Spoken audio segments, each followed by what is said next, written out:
We welcome you all. Anita is prepared to go on here with you. You'll have your blue book. I had a blue book here. This is it. And this is the Patient's Guide to Body Electronics. This is a little textbook that you'll be using for the course. Now we're going to be going through this, but you'll be needing to take extra notes other than what is in here.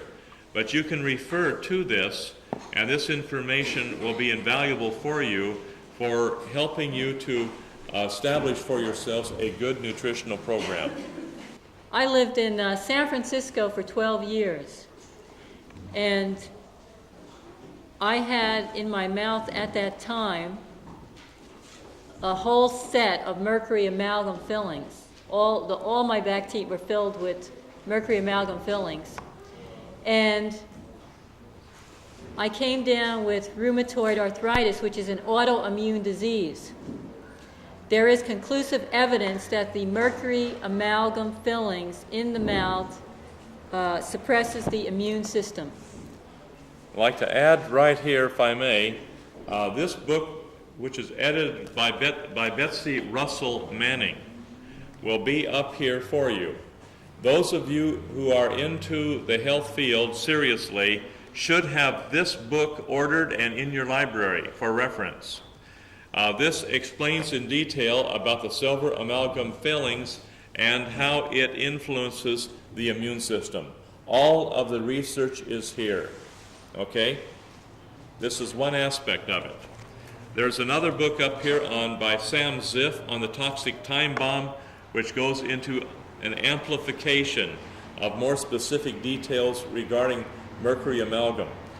The sad part was about 3 days ago in your local newspaper here, the Medical Society, under the Medical Reporter, put out information regarding mercury, which was misinformation and which was, to me, a very dark picture that the medical profession allowed to put out, which people today who are enlightened, including medical doctors and dentists, they know that mercury amalgam fillings are absolutely dangerous for the body, and yet the medical profession and the dental profession allowed this to be printed as a medical report that silver amalgam is perfectly safe.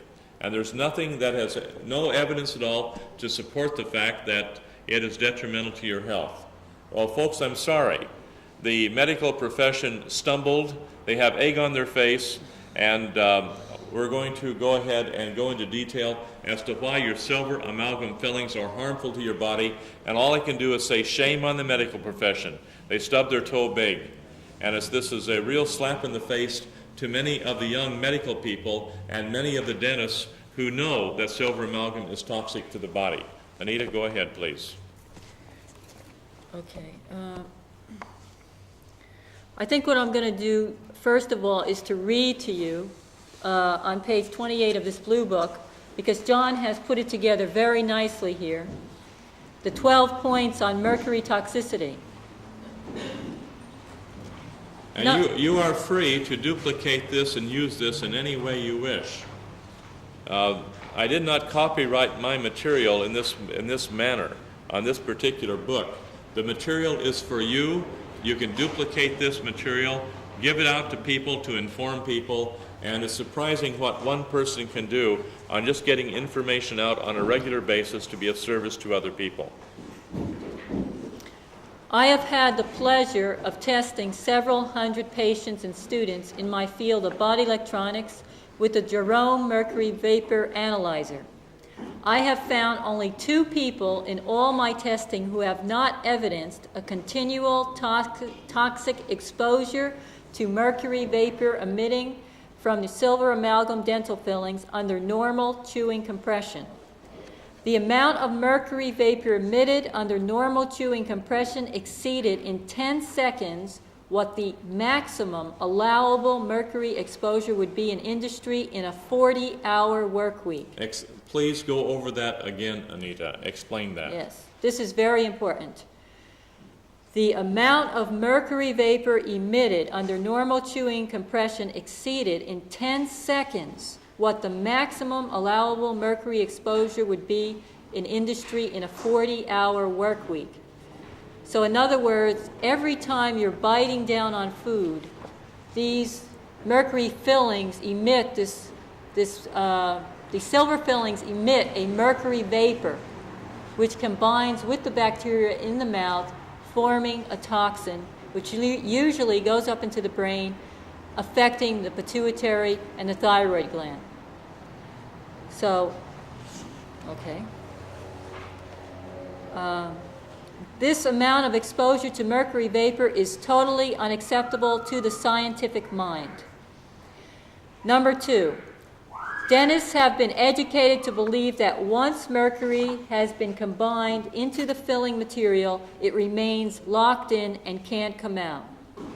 The sad fact is that there is absolutely no scientific research in existence to support this hypothesis.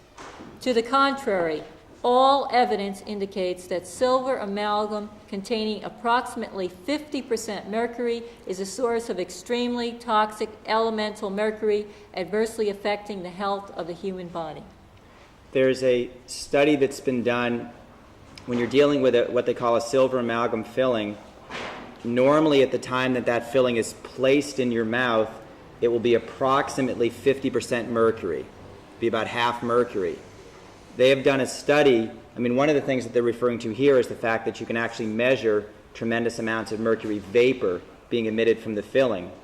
There was another study that was done where what they did is they looked at the basically fragments of old fillings that were when they were being removed from people, like if you had a filling that was being replaced or a filling that was being taken out, and they would measure the percentage of mercury in that old filling. Now, when that filling was first put in, it would have been about 50% mercury. By the time it's crumbled and falling out of your mouth, it's down to only about 30% mercury. So right there you have, completely conclusive evidence that the mercury is disappearing from the filling. It's gone from about 50% mercury down to 30% just while it's in your mouth. So, in reality, a tremendous amount of the mercury that's there in the fillings is very definitely going somewhere. It's certainly not remaining in the filling as most dentists are taught. Number 3, evidence now demonstrates that surface particles of the amalgam filling material are being chemically broken down and released into the oral cavity. These minute particles of mercury filling are acted upon by oral and intestinal bacteria to produce methylmercury, an even more toxic form of mercury than elemental mercury, with target areas being primarily the pituitary gland, thyroid gland, and the brain. Number 4, it has been demonstrated that dissimilar metals in the mouth can also contribute to electrical activity and corrosion, much like a battery, and can result in unexplained pain, ulcerations, inflammation, and disruption of corresponding meridians in the body. This may result in a wide range of unexplained symptoms and disease. Now, before I continue, each one of the teeth are connected to a specific organ or gland within the body. And we had a woman in Cairns who she had breast cancer, and she went to the dentist, and she had a root canal in the tooth related to the breast. So we're also going to talk about root canals later, but the root canals are also very, very harmful to the body because there's no more nerve supply, there's no more circulation within the tooth, there's no more connection between the tooth and the body. So the body cannot feel the pain. If there's an infection in there, if there's something going wrong in that tooth, the body can no longer feel that pain. So you've actually got a dead piece of material there in your body. We have here a book, The Root Canal Cover-Up by George E. Meinig. And you're all welcome to look at this later if you want to. We have it up here. Okay. Number 5, the presence of mercury in dental amalgam fillings has been shown conclusively to adversely affect the body's immune response. It has been shown that after amalgam removal, the red and white blood cell count tends to seek normal range with a correspondingly increase in the body's immune response, as evidenced by T lymphocyte count increase. Number 6. Research has indicated that mercury is the single most toxic metal that has been investigated, even more toxic than lead, cadmium, or arsenic. Number 7, the International Conference on Biocompatibility of Materials was held in November 1988 in Colorado Springs, Colorado, USA. Many of the world authorities on mercury and mercury toxicity met to discuss the issue of dental amalgam and other materials used in dentistry. Their official conclusion was drafted and signed, which read, based on the known toxic potential of mercury and its documented release from dental amalgams, usage of mercury-containing amalgam increases the health risk of the patients, the dentists, and the dental personnel. Yes. I'd like to share one thing here about the elemental mercury as it is released from the dental filling, the mercury amalgam filling, by compression of chewing. As that elemental mercury is released, as Anita has pointed out, this does interact with the bacteria around the teeth and in the intestinal tract and so on, and the elemental mercury goes through a transformation into what we call methyl mercury, which is 100 times more toxic than your elemental mercury. And this has an effect, as we mentioned earlier, on the thyroid and the pituitary. And we're finding today that many people with thyroid disorders, where they have cold hands, they have cold feet, they have problems with their temperature, metabolism, they have problems with their, their temperatures maybe about a degree below normal. They can't seem to get things going. They're tired in the morning and so on. And this low thyroid is common to most people who have mercury amalgam in their teeth. This is something I want to point out to you. And when this is removed and you have your different types of, shall I use the word composite material, replaced in the tooth, many of these other things gradually come right as the mercury is removed from the system by the natural process of biological transmutation, as the mercury is taken out of the body by eating good food, lots of enzymes, lots of minerals, and so on. Okay, number 8. Autopsy studies from Sweden and Germany show a positive statistical correlation between the number of occlusal surfaces of dental amalgam and mercury levels in the brain and kidney cortex. It would be wise to point out that both elemental mercury and organic methyl mercury were found in brain tissue upon autopsy. Number 9, Dr. David Eggleston of University of California found a T lymphocyte count of 47%. Ideal levels are between 79 to 80% in patients with silver amalgam fillings. After removal of the amalgams, the T lymphocyte count rose to 73%. Number 10, multiple sclerosis patients have been found to have 8 times higher levels of mercury in the cerebral spinal fluid compared to the neurologically healthy controls. Inorganic mercury is capable of producing symptoms which are indistinguishable from those of multiple sclerosis. Number 11, it is the responsibility of every dentist and doctor to inform and educate their patients to that effect, that, number 1, mercury is contained in most dental filling material and all silver amalgam material. Number 2, Mercury in fillings can have toxic effects on some persons. Manifestations of the disease of mercury poisoning only starts to become apparent 3 to 10 years after the insertion of the mercury.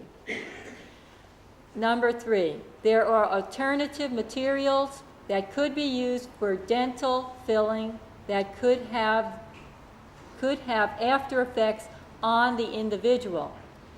In other words, everything is not 100% will not give you side effects. Even some of the composites, if you're allergic to it, can give you side effects. But we have found that the composite has the least amount of side effects compared to the mercury amalgam. And if you go to a really holistic dentist, he can even muscle test the different materials on you to see which one would be more compatible with your body. So we are suggesting to use the white plastic composite. Number 4, the patient has the right to insist that an alternative material be used.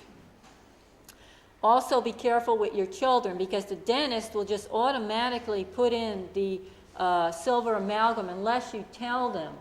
And a lot of times when children go in, they just put the silver amalgam in. And unless the parent specifically specifies that they want the white composite in. Number 5, the freedom of individual choice in healthcare shall be inherently respected and preserved as an individual right and responsibility of free men everywhere. Number 12, one must remember that the diagnosis of mercury intoxication is extremely difficult to ascertain because of the insidious nature of the onset of symptoms and because of the physician's unfamiliarity or misinformation concerning proper testing techniques. Unfortunately, mercury is so toxic to the human organism that there can be cell death or irreversible chemical damage long before clinical observable symptoms appear, indicating that something is wrong.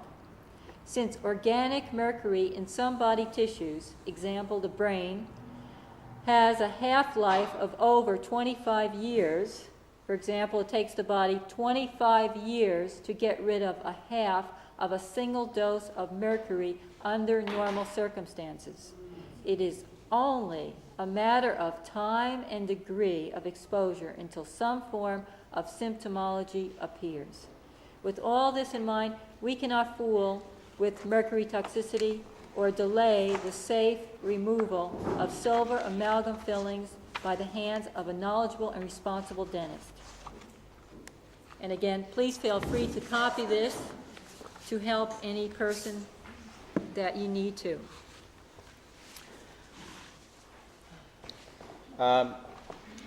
If you look through some of these different books that we have up here, I think anybody with an open mind would be able to fairly quickly conclude that mercury is going to be an extreme health hazard. One of the things I want to mention here at this juncture is that there are a number of different ways that mercury can get into the body in addition to from your own dental fillings. There are, for example, eating fish from the ocean, you're going to get a certain amount of mercury toxicity. It's going to be in other dietary sources because of contaminated foods and soils and so forth.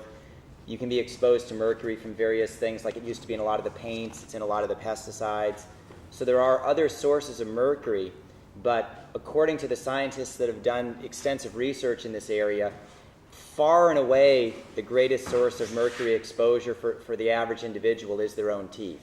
I mean, you will probably get a certain amount of mercury toxicity from other sources, but these other sources cumulatively will, in almost all cases, be giving you less mercury than you're getting from your own teeth, unless you're perhaps a person that's working directly with mercury in industry or something like that. You've always got to look at your own mouth as your worst enemy as far as mercury goes, if you've still got the amalgam fillings in there. Like safe removal of mercury fillings? What does that mean? Go to a dentist that is concerned about this problem, because what I had found just recently is I had 2 root canals pulled out, and the dentist suggested at the time that I have my white fillings redone. And at first I was kind of like, well, should I really do that? But then since I was there, I figured let's go and do the whole job all at once. So he redid all my white fillings. And underneath the white fillings, there was the silver amalgam. So the dentist previously did not take out the full amount of mercury. So first of all, I find a dentist that is really concerned and wants to do this, because some of them will just go in there, drill, and leave a little bit in there, not understanding that we want the mercury out. Second thing is they have to have the rubber dam. It's a little piece of rubber that they put with a plastic rubber band around it, so that when they're drilling, all that the mercury starts sprouting all over your mouth, starts spitting all over, and you don't want to go down your throat, because then you could get mercury toxicity even worse than having it in your fillings. So you need the rubber dam, and you need to have that suction. The nurse has to be there with that suction, drawing the stuff out continually.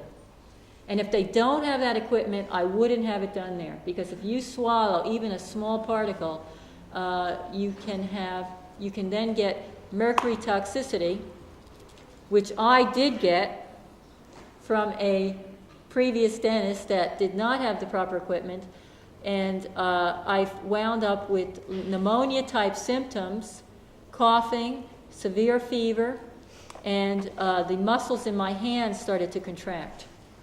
This is important. Yeah. This is very important. For a long period of time, we could not figure out why Anita's fingers, the three fingers here, the third, fourth, and fifth finger, were all contracted like this. And this was terribly disturbing to her, because she has just recovered from rheumatoid arthritis and was really on the mend and doing wonderful. And so finally we had, because of the autoimmune system, we finally got enough money together to go ahead and get our silver amalgam fillings out. But the fellow didn't have the rubber dam, and we figured, well, go ahead with it and use the aspirator and pull it out. Well, it didn't work that way. She swallowed a lot of it, and we didn't have the protection there with the rubber dam. And within just about 3 days, About 3 days afterwards, yeah, these three fingers on each hand started closing up like this. And this was quite sad in a way, because she couldn't function normally. She couldn't do any writing that was clear and legible. She was having trouble using her hands properly. I mean, you get these three just cramped up like that, and just like a claw. And so we started figuring, what in the world shall we do? And so we continued flooding the body with enzymes and minerals, which we'll talk about a little later on. And gradually, these two fingers came right, using the nutritional program and heavy body electronics work. And she has a little bit on the last finger now, is just starting to come out now and coming back to normal. And so this has taken a lot of work. Yeah, but she found an article in one of the Australian magazines. Yeah, Well-Being. And where this was observed by other people who had mercury toxicity, that the fingers would cramp up in this manner. Yes. And Anita had the worst I've seen. And so it's a great learning experience for her, because of her autoimmune system was already pretty well destroyed, and she's just getting back to where her immune system was working well. And then this mercury, which we're trying to get rid of, she got an extra large dose of it all at one time. Right. And so this is one thing we want to share with you. You take a look at these people where the fingers are all cramped up like that, and there's different reasons for that. But this wasn't because of the shortened tendon that you find in some hands. This was just overnight, the body just froze up. Now, do any of you have that problem by chance here? Okay, nobody here. Doug's from the States, and we're originally from the States, but we spent the last 6 or 7 years now floating around between New Zealand and the Cook Islands. And up in the Cook Islands, the natives up there, the people who lived there for centuries, have always caught sharks and fed the shark livers to their pigs. But now, all of a sudden, just a couple of years ago, the fishermen up in Manahiki, that's a little island way up the north of the Cook Islands, they took the sharks and took their livers, fed them to the pigs, and all the pigs died. And all of a sudden, every single shark, the shark liver oil, you know, and all these things that people take, they found that the shark liver is absolutely toxic with mercury. And then they take the large fish up in Hawaii, and we're at a seminar on the big island of Hawaii, and this one fellow, his wife had some health salons there who sponsored us at a seminar, and he had 2 vessels that went out and caught these big marlin. And he'd sell the marlin meat for $300, you know, when they caught the marlin. And this was a way he helped to pay for his fuel on these sports fishing vessels. Well, what happened is they stopped the sale of marlin because all of the marlin meat was contaminated with mercury. And they stopped the tuna fishing industry up in Hawaii for quite a period of time because all of the tuna was contaminated with mercury. I'm talking about the meat from the tuna. And yet the Japanese continued importing the tuna, and so they decided, well, nothing we can do now because the Japanese own and control the Hawaiian Islands, nothing we can do, and so they just lifted the ban on tuna fishing and marlin fishing and just shook their heads and said nothing we can do about it. But all of your large ocean fish now are contaminated with mercury, and any type of fish liver oil is a no-no. Okay, that's something you stay away from because your fish liver oil now, all of your fish livers, the large ocean-going fish, are contaminated. Now, this is something to be of interest to you. All large ocean-going fish are at the end of the food chain. And the mercury starts with the small microorganisms and gradually builds up to the smaller fish, up to the larger fish. And the mercury is concentrated the further you go along the food chain.